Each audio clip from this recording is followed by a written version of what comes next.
তোমরা অনেক সময় দোয়া করছি কিন্তু কবুল হচ্ছে না। আল্লাহ পবিত্র কোরআনে বলেছেন সূরা বাকারা অধ্যায় নম্বর 2 আয়াত 216, তোমরা যা পছন্দ করো সেটা হয়তো তোমাদের জন্য ভালো না, আর যেটা পছন্দ করো না সেটা হয়তো ভালো। তোমরা এটা জানো না, তবে আল্লাহ জানেন। উদাহরণস্বরূপ ধরেন একজন তরুণ ছেলে, বয়স হয়তো 20 বছর, সে দোয়া করছে, হে আল্লাহ সুবহানাহু ওয়া তাআলা একটা BMW দিয়ে দাও। জানেন না BMW নাম শুনেছেন কিনা? BMW মোটরসাইকেল, আমি চাই একটা BMW মোটরসাইকেল। খুব ভালো মোটরসাইকেল। ছেলেটা দোয়া করলো, আল্লাহ সাড়া দিলেন না।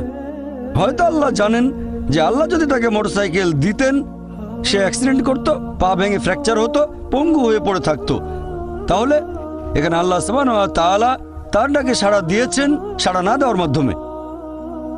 আল্লাহ তার ডাকে সাড়া দিয়েছেন সাড়া না দেওয়ার মাধ্যমে। আল্লাহ তাকে মোটরসাইকেল দেননি কারণ সে ভালো বান্দা, সে খুব ভালো মানুষ, সে যা যাচ্ছে তা ভালো হবে না আমি জানি, কিন্তু সে জানে না, তাই আল্লাহ দিচ্ছেন না। এভাবে আল্লাহ সাড়া দিচ্ছেন সাড়া না দেওয়ার